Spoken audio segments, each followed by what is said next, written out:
Olá, companheiros. Eu sou Emanuel Lobo. Esse é mais um Jornal das 5 e hoje com um companheiro novo estreando na equipe do J5 da quarta, né, o companheiro Vinícius Rodrigues, lá do Rio de Janeiro. Daqui a pouco ele já vai falar conosco.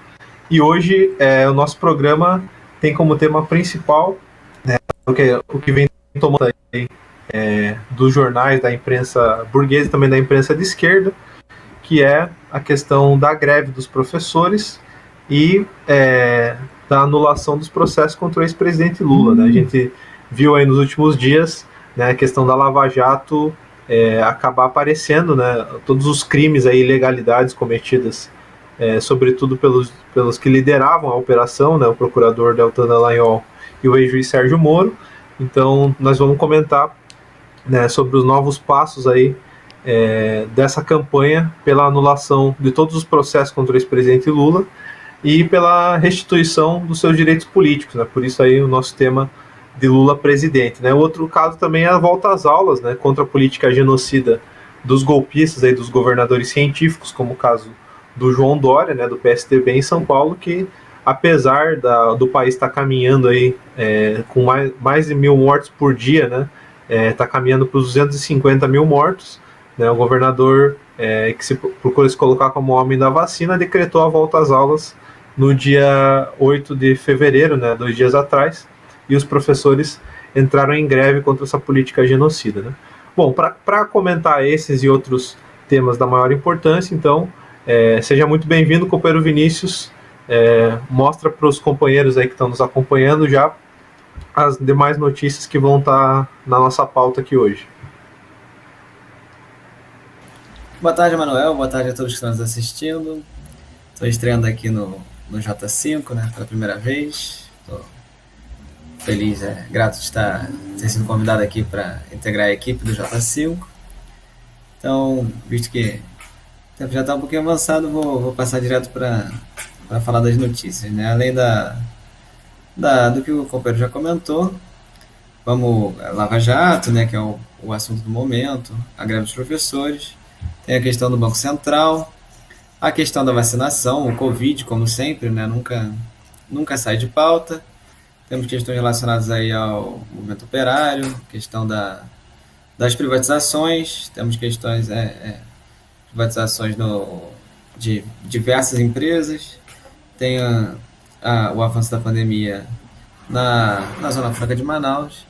Temos muitas outras notícias, mas ao invés de ficar comentando todas elas, vou passar a palavra para o companheiro Emanuel para ele dar a nossa primeira notícia aí sobre a privatização de uma das maiores riquezas do Brasil, que é a Petrobras. Então, quer comentar, companheiro? Exatamente. A segunda maior refinaria do Brasil, né, a refinaria Landulfo Alves, na Bahia, ela foi aí vendida a preço dos golpistas, né? O governo Bolsonaro, diante da dificuldade de privatizar completamente as principais estatais, né, dado que, segundo a própria Constituição, das precisam passar pelo Congresso, né, se aproveitando aí de um suporte do Supremo Tribunal Federal que permitiu que a privatização das subsidiárias estatais não precisem passar pelo Congresso. Então, nesse sentido, né, a política neoliberal aí da privatização das estatais está sendo conduzida no sentido de fatiar, né, as subsidiárias das estatais, como é o caso da refinaria Landulfo Alves, na Bahia, a segunda maior do país, né, e que foi entregue aí por um valor, como denunciou a própria Federação Única dos Petroleiros, muito aquém não só do seu valor de mercado atual, mas também de toda a sua importância estratégica, né, dado que o Brasil tem condições de ser um país autossuficiente, né, no setor do petróleo e gás, mas vem sendo atacado, aí, sobretudo, inclusive, como nós vamos falar da questão da Lava Jato, pelo golpe de Estado aí que liquidou a indústria nacional. Né. Bom, se o companheiro Vinícius quiser comentar alguma coisa sobre essa notícia, um outro aspecto é a questão da greve dos petroleiros, né? Exatamente. A privatização não está passando aí incólume, né? Os petroleiros do estado da Bahia, eles estão em greve. eles realizaram um ato hoje, né, próximo aí a refinaria na BA 523. Deve ser o nome da rodovia que é o acesso aí da refinaria Landulfo Alves. Então você vê há uma tendência aí de mobilização dos trabalhadores contra os ataques do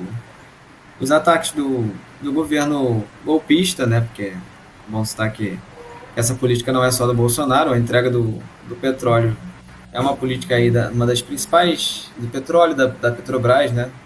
É uma das principais políticas aí por trás do golpe de Estado, desde o princípio foi se começou a entregar todos os postos de petróleo, se começou a voltar com o projeto de privatização da Petrobras, que, vamos lembrar, no início do ano passado gerou aí a maior greve da empresa desde a década de 90, né? Que a direção manobrou para a greve não ir adiante e não teve um resultado muito positivo na greve da Petrobras do ano passado. Mas esse ano, agora, né, hoje, os petroleiros estão se mobilizando novamente, esse é o caminho. Contra a privatização, é preciso realizar greve, é preciso mobilizar, e é preciso também, caso seja necessário, ocupar a fábrica, né? Política aí caso aí os capitalistas queiram destruir as fábricas, né, desocupar ou vender alguma fábrica que seja privatizada, ou como está acontecendo na Ford, por exemplo, né, a destruição das fábricas, o fechamento das fábricas, é necessário que o movimento se radicalize e tome aí as fábricas que deveriam ser dos próprios trabalhadores, né? Então estão fazendo aí uma coisa que não estão saindo do seu direito, né? Então acho que é uma notícia positiva aí, uma mobilização que está acontecendo. A gente não inseriu as fotos, eu vou tentar mandar as fotos para a produção para ver se a gente consegue passar antes do final do programa. Se o companheiro tiver um comentário.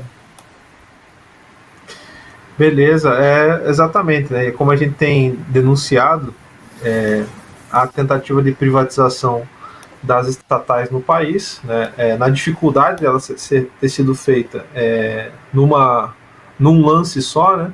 Ela tem sido levada adiante através do ataque às subsidiárias, né? Isso acontece não só com a Petrobras, mas também com o Banco do Brasil, com a Caixa Econômica Federal e com outras estatais aí que estão sendo liquidadas, né, aos poucos, né?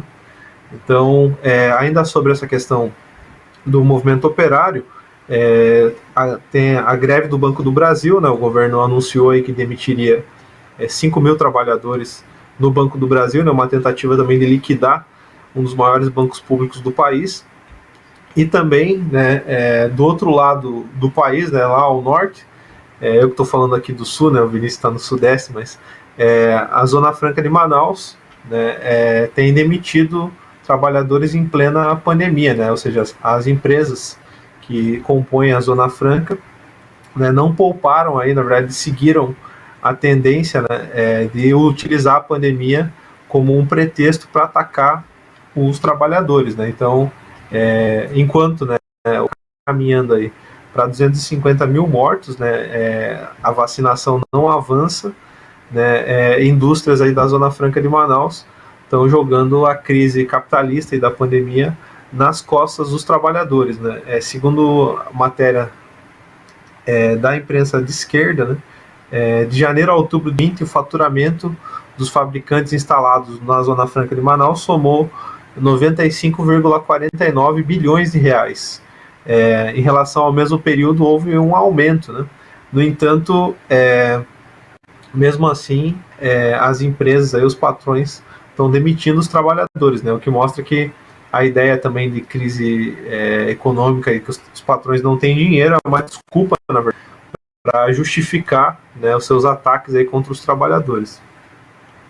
Bom, eu vou aproveitar para ler o chat aqui, companheiro, ver o que os companheiros estão falando, saudar os companheiros que estão nos assistindo, né, convidá-los, inclusive, a se inscreverem no nosso canal, né, nós estamos aí caminhando para 90 mil inscritos, né, muito próximo de bater a nossa primeira etapa de crescimento, que é os 100 mil inscritos, né, quando a gente vai dar um salto muito grande para os próximos passos aí. E então convidar os companheiros que estão nos acompanhando aí, além de se inscreverem no canal, curtirem esse vídeo, compartilharem o conteúdo da Causa Operária TV, que é uma TV operária revolucionária 24 horas no ar, né? Então saudar os companheiros aqui, Desta Vez Eu Consigo, que é membro do canal, o companheiro anarco-comunista, e os demais que estão nos acompanhando aí.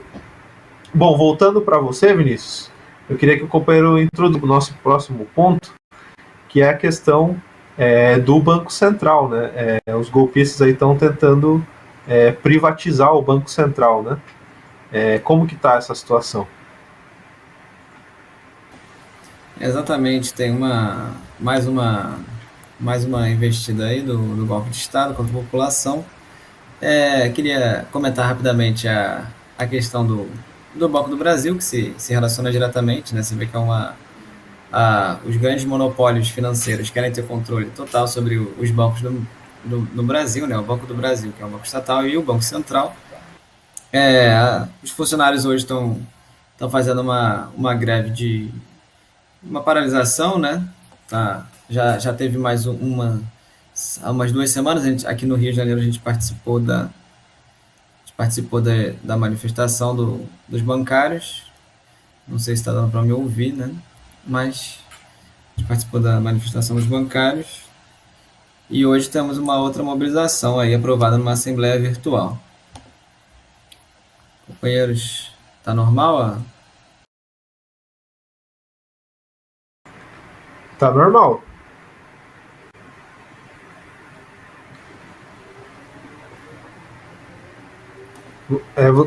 Você acabou travando aqui pra gente, mas agora é possível te ouvir.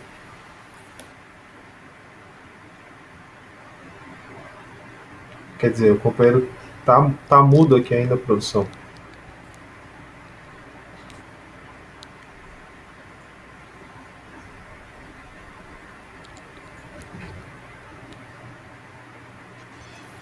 Alô? Opa, agora sim. Pode continuar o que você estava falando. Beleza. Estava terminando de comentar da manifestação que está sendo feita pelos bancários, né? Eles querem fechar e demitir 5 mil pessoas e fechar 112 agências no Banco do Brasil, um negócio completamente absurdo. E a gente participou de uma pequena manifestação que teve aqui no Rio de Janeiro, né? A última, hoje está tendo outra. Fomos muito bem recebidos com o nosso jornal que dizia justamente a capa falando sobre o Banco do Brasil contra as demissões ocupar as empresas. Então, queria comentar isso antes de passar para a nossa notícia principal, né, do Banco Central, que ontem aí aprovou com 363 votos a 109 um requerimento de urgência, que é muito urgente, né? É isso que a gente precisa no Brasil, estabelecer a autonomia do Banco Central. E essa autonomia do Banco Central é um negócio interessante, né? Porque está aí a foto, né, do Banco Central. A questão é de que a autonomia do Banco Central em relação a quê, né? A população que deveria controlar o banco já não tem um controle muito grande da instituição, né?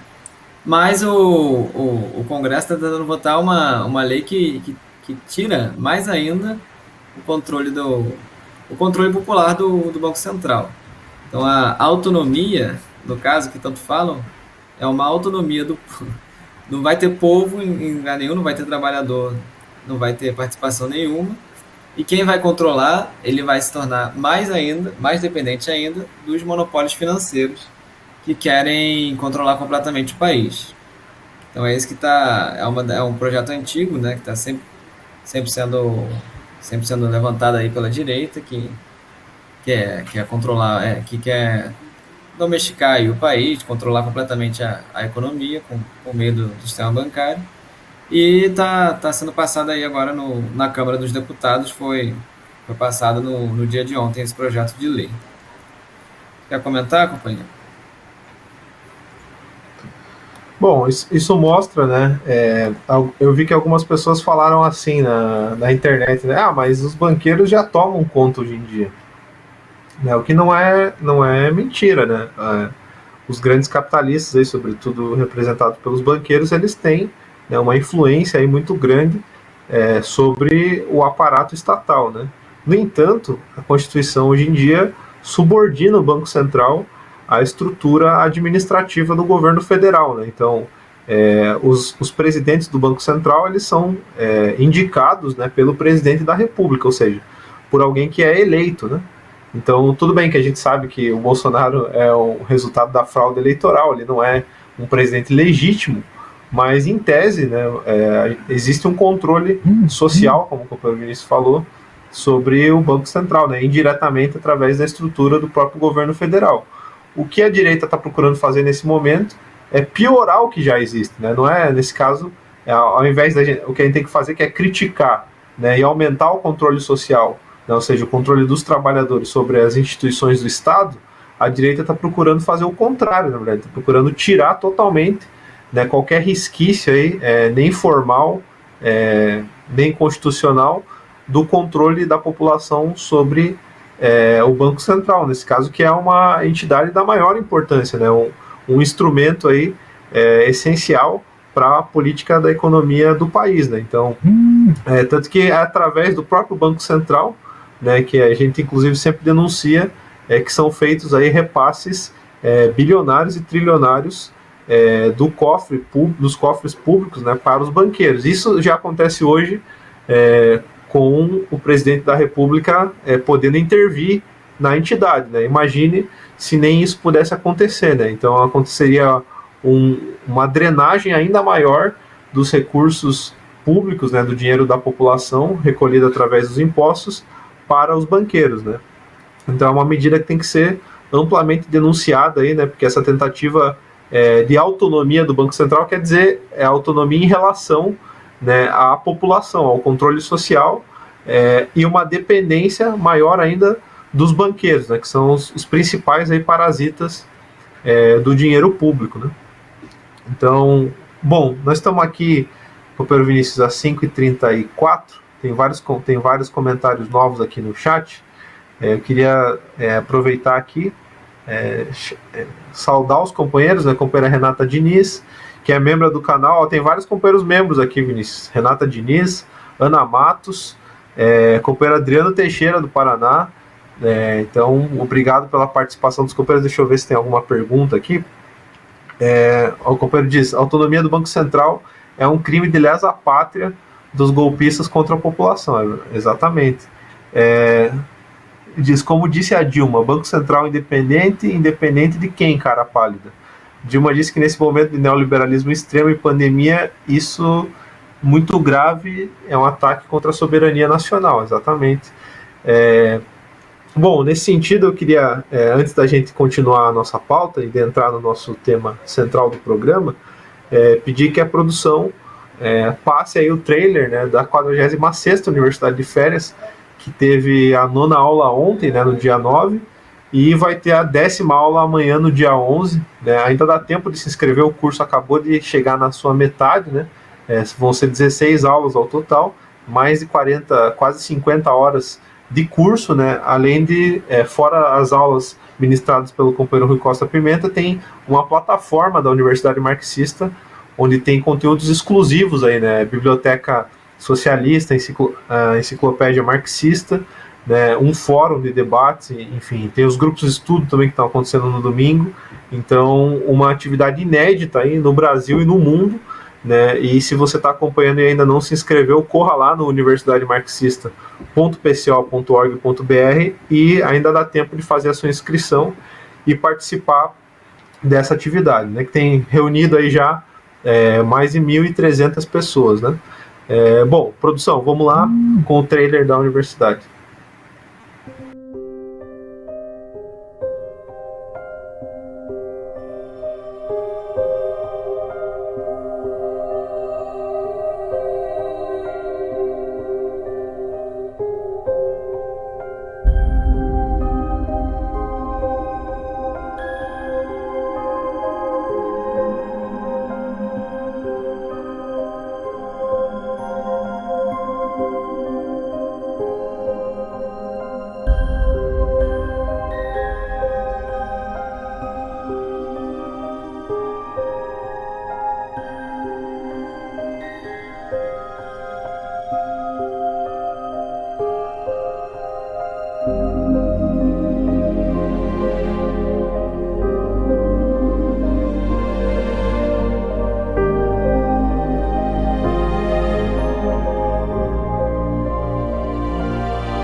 Bom, os companheiros viram aí o trailer da 16ª Universidade de Férias, né? Como a gente falou, ainda dá tempo, é imperdível, né? E quem participar do curso agora não tem problema, não vai perder nada, né? Dá para assistir todas as aulas que já ocorreram até agora, né?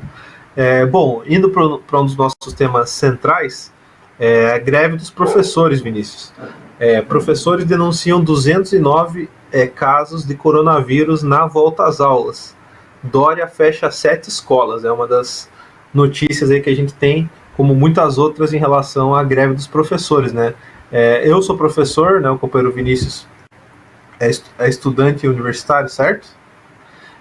Então nós somos aí, fazemos parte da comunidade escolar e acadêmica que é alvo aí dessa política genocida dos golpistas, né? A Corrente Educadores em Luta do Partido da Causa Operária e a AJR, Aliança da Juventude Revolucionária, têm sido setores ativos aí na defesa da greve contra a volta às aulas, né? Inclusive está aqui, vou fazer uma propaganda para vocês, o adesivo da Corrente Educadores em Luta, né? Volta às aulas só com o fim da pandemia e com a vacina.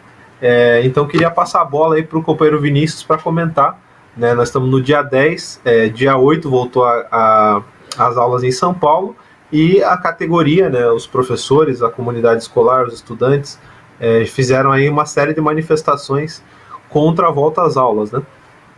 É contigo, Vinícius. Exatamente. A gente já teve essa notícia aí de 209 casos de Covid entre os professores e os trabalhadores da educação estadual. Isso enquanto já estava acontecendo a greve, né? Foi uma coisa bem rápida aí de 209 casos. E a greve que foi decretada aí pela APOESP, né, que é o sindicato estadual, o maior sindicato em número de pessoas do Brasil, se eu não me engano, ela agora se unificou aí com a greve municipal. Os professores do município de São Paulo também entraram em greve para impedir aí, tá aí uma das manifestações, essa bandeira aí grande é genocídio, volta às aulas sem vacina é genocídio, né? É a nossa bandeira do Educadores em Luta, a gente participou dessa manifestação. E, na verdade, essa bandeira está até aqui no Rio de Janeiro, né? Porque a gente tem várias dessas e política aí de volta às aulas não só existe no estado de São Paulo, como no Rio de Janeiro, no Brasil inteiro e no mundo inteiro.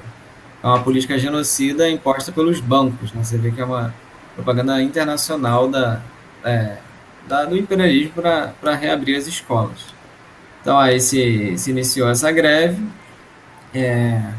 apesar da resistência dos trabalhadores muito, muito correta, né, da volta às aulas, a gente vê que alguns setores da esquerda estão boicotando a mobilização. Então, primeiro que antes aí, como é muito bom destacar, né, o companheiro Manuel destacou, a JR, que é a Aliança da Juventude Revolucionária, e o Educadores em Luta, desde o princípio estavam com essa palavra de ordem contra a volta às aulas. No movimento estudantil, especificamente, é muito difícil você ver alguém de fato contra a volta às aulas.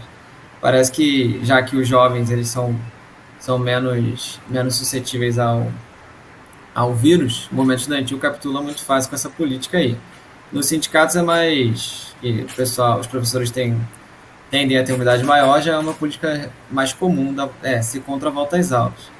Mas a gente vê um negócio bem absurdo, né? Que é o movimento estudantil, como por exemplo a UJS aí, que dirige a UPES, que é a União dos Paulistas, dos Estudantes Secundaristas, defendendo aí o retorno às aulas, assim como o Guilherme Boulos, né?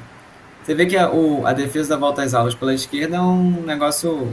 É que nem a defesa do golpe, né? Você não fala abertamente, fora Dilma, não fala abertamente, abre tudo, mas aí você fala, não, retorno seguro das aulas, que é uma coisa completamente absurda, né? Porque exigir aí do governo Dória, do governo Bolsonaro, que reabra as escolas de forma segura, não vai acontecer. A gente tem que exigir aí que exista um tratamento aí, um tratamento da pandemia, e aí, quando acabar a pandemia, a gente vai reabrir as escolas. A gente teve o exemplo do Enem, que com apenas 3 milhões de pessoas, 2 dias não conseguiu tomar as medidas corretas aí para evitar algum tipo de contaminação, se é que isso é possível, né? Porque jogar aí milhões de pessoas em salas fechadas é o tipo de coisa para contaminar as pessoas. Só que o Enem são 2 dias e 3 milhões de pessoas. A volta às aulas no Brasil são 5 dias por semana, que dá mais de 200 dias no ano, com 50 milhões de pessoas. Ou seja, é uma monstruosidade que querem fazer. Já temos mais de 300 mil mortos, de acordo com as estimativas, né? Os números oficiais dão menos, mas as estimativas aí passam de 300 mil. E tem essa política absurda aí de reabrir as escolas, né? Uma coisa também é ridícula, né? Que eles criticam aí a população que vai num bar, que vai num bloco de carnaval. Aqui no Rio, o prefeito está ameaçando bater nas pessoas, botando lá, prepare-se que a guarda vai agredir vocês, se alguém for sair nas ruas no carnaval, que dura 5 dias. 5 dias é uma semana normal de aula, né? Então, é uma coisa completamente absurda aí que está sendo feita com essa política da volta às aulas. Então aí é necessário isso daí, que a gente, como a gente mostrou a foto, como está sendo feito aí pelos companheiros de São Paulo, se mobilizar contra essa política monstruosa de volta às aulas. É um pouco, vamos falar que é contra-intuitivo, né? Sair às ruas contra a volta às aulas, mas é assim mesmo. A gente tem que sair às ruas para evitar, para garantir aí que as pessoas não tenham que sair às ruas todos os dias em transportes lotados.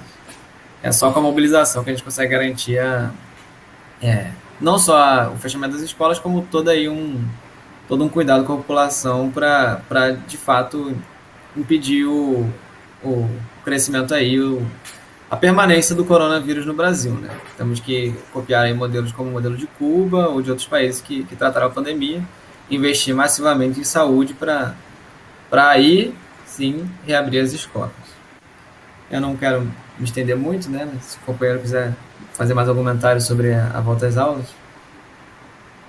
Exatamente. E um detalhe é que é o seguinte, Vinícius, nós estamos falando da escola pública, né? A escola pública, ela não tem nem luz em alguns casos, não tem água, não tem condições mínimas já dos estudantes estudarem normalmente, antes da época da pandemia, né? A gente sabe, né? Eu, por exemplo, que sou professor da escola pública, convivi diariamente, né, em períodos antes da pandemia, com salas de aula que pareciam campos ali de guerra, parecia que estava dando aula na Síria, porque tão destruída que é a escola pública, né? E o que os pais denunciam, inclusive, é que as crianças e os jovens aí que estão sendo atacados, né, pela questão da volta às aulas, estão tendo que lidar, né, 5% apenas, segundo os dados da POSP, né, dos estudantes voltaram às aulas, né, o que mostra, inclusive, uma adesão por parte dos pais e dos estudantes também à greve dos professores, né.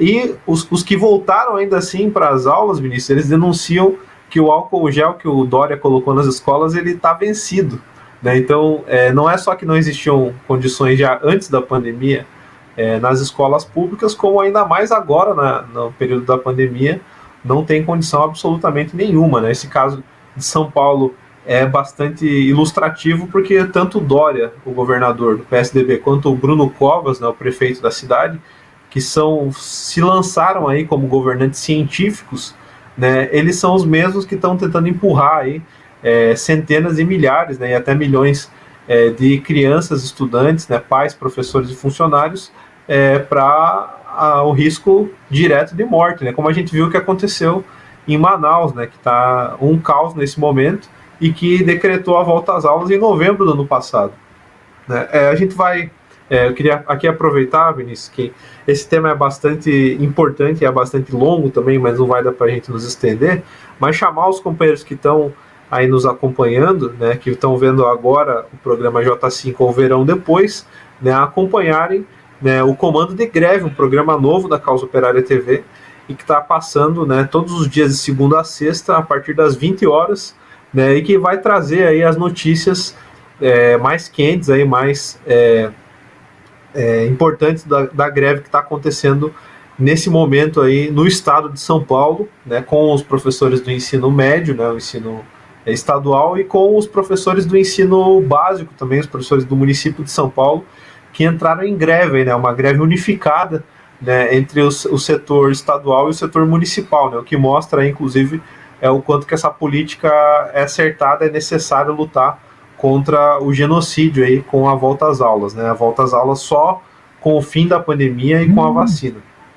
E para a gente ir adiante, Vinícius, entrando no outro tema principal do nosso programa de hoje, né, a questão do ex-presidente Lula, né? A Lava Jato vem sofrendo aí uma série de reveses, né? No dia de ontem, né, na segunda-feira, 9 de fevereiro, o STF permitiu que o ex-presidente Lula pudesse usar aí os diálogos entre o Sérgio Moro e o Deltan Dallagnol, né, da chamada Operação Spoofing.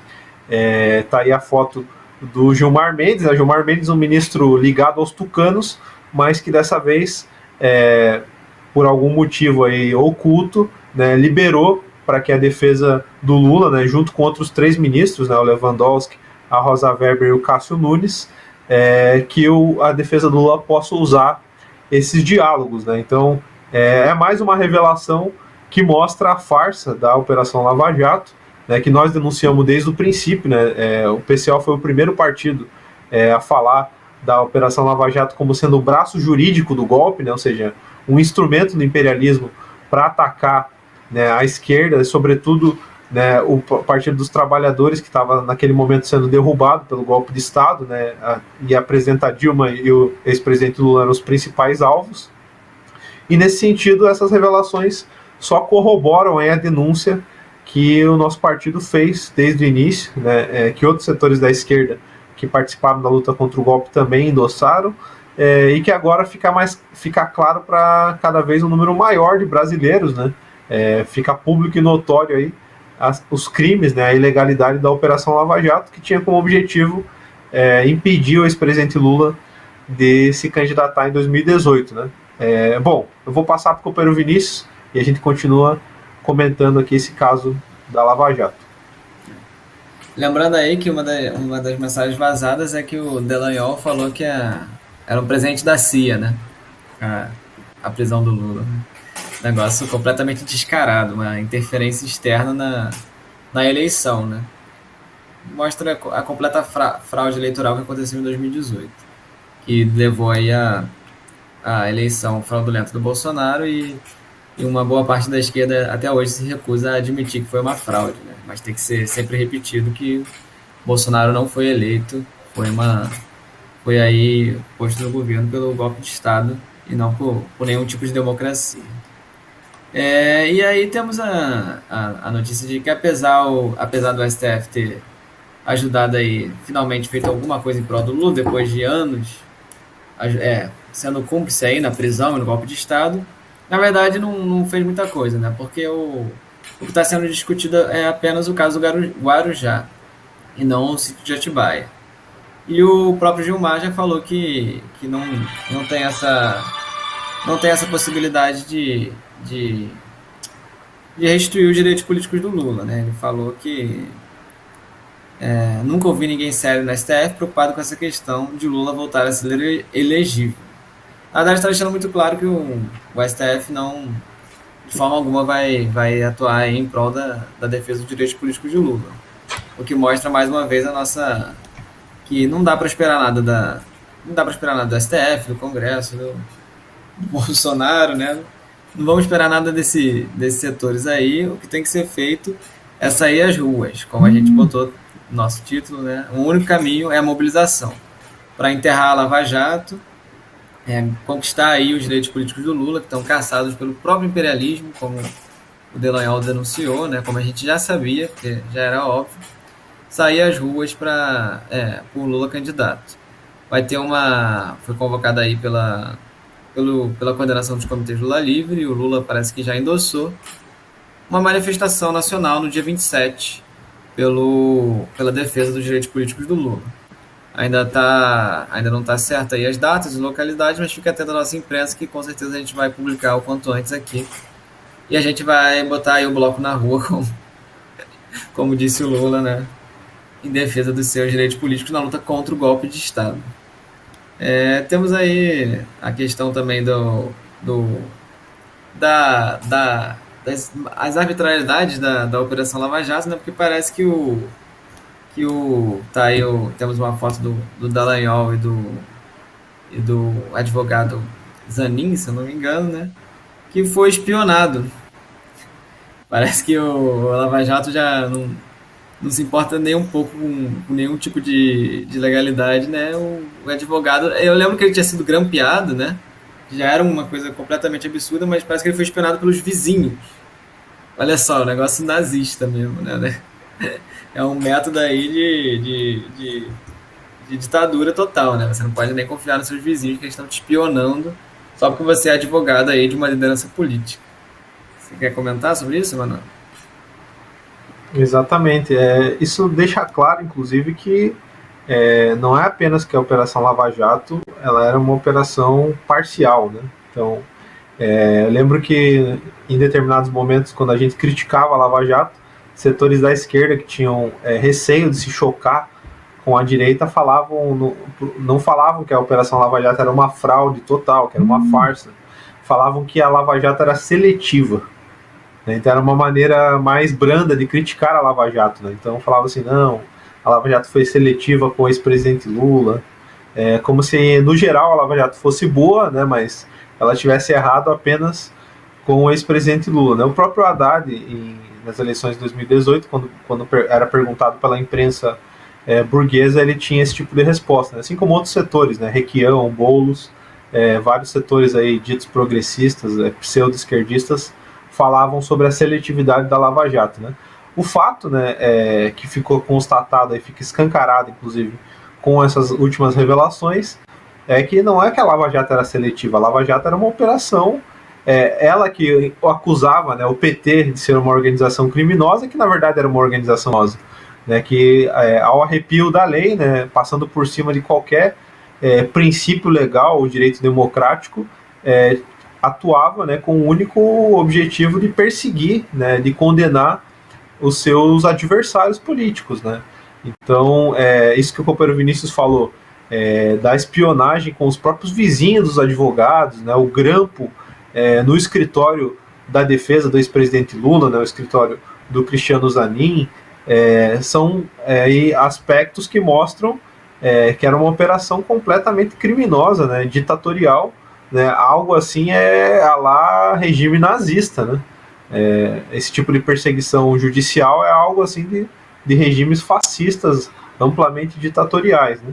Então, a Lava Jato nesse sentido, né? Isso deixa mais uma vez, reforça aquilo que a gente sempre falou, né? Nós do PCO, os comitês de luta sempre defenderam que era a anulação da Lava Jato, né? Porque isso, diferente do que colocou o Gilmar Mendes, que quer anular um processo só, que é aprovar a suspeição do Moro apenas em um processo, na verdade, essa postura da Lava Jato mostra que não só o Moro e o Deltan Dallagnol eles são criminosos, mas que todos aqueles que atuaram nos processos, né, participaram em alguma medida, né, sabendo ou não, né, porque ainda que tenha uma pessoa que não soubesse da atuação do Moro e da Dallagnol, a pessoa acabou sendo, né, um funcionário menor lá da Operação Lava Jato, acabou sendo utilizado também para esses mesmos objetivos de perseguir as pessoas, né? Pessoas inocentes, como o caso do ex-presidente Lula, né?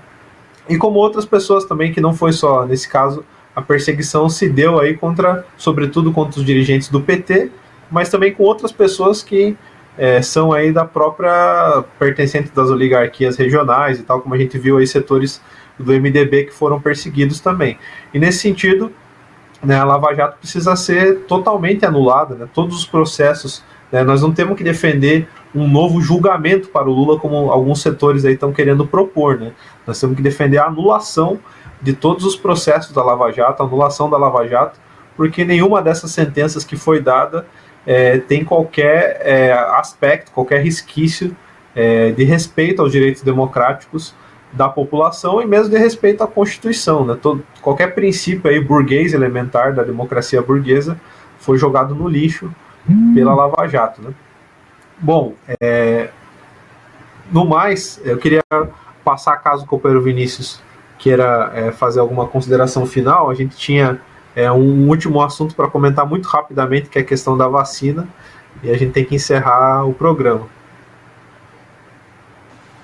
Vou só dar a notícia, né, que a direita que fez aí toda uma campanha pela vacina cara e ineficiente está rolando em São Paulo. agora tá tentando impedir a, a entrada de outra vacina no Brasil, né? A vacina Sputnik V, que é russa, mostrando aí a farsa completa que é essa questão da vacinação, né? Só existem interesses econômicos e políticos. Não existe interesse nenhum na saúde da população, que se existisse, essa vacina Sputnik já estaria há muito tempo no Brasil, né? Ela é mais barata, ela foi a primeira a ser desenvolvida, então em tese deveria ser a primeira que chegar, né? Em tese, ou deveria chegar tão rápido quanto as outras, né? Então, mais aí um absurdo que está sendo feito, né, pelos golpistas no Brasil, né?